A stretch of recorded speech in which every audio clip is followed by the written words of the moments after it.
藍莓咧體積細、產量高，係非常適合盆栽嘅水果之一。而家春天正係入手藍莓嘅好時間啦，因為我哋嘅藍莓盆栽上邊咧都已經開始出花苞啦。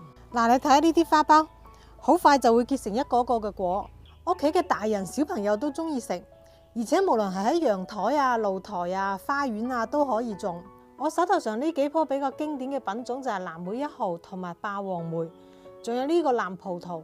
佢哋咧產量高，果實又比較大，甜度高，而且抗性比較好，都係比較適合喺我哋南方栽種嘅。我哋肉眼見得到上面已經有好多花苞啦。呢啲花苞咧開咗花、授咗粉之後，就係一串串嘅藍莓果實。雖然佢係一種可以自花授粉嘅品種，但係我仲係強烈咁樣建議大家2棵一齊去種，咁樣咧又可以提高得到佢嘅坐果率。收到之後直接幫佢換一個大盆，或者直接地栽到一個全日照嘅地方。咁5到6月份就可以食到佢呢一個藍莓嘅果實啦。有興趣嘅花友都不妨試一試喺春天種翻1棵啦。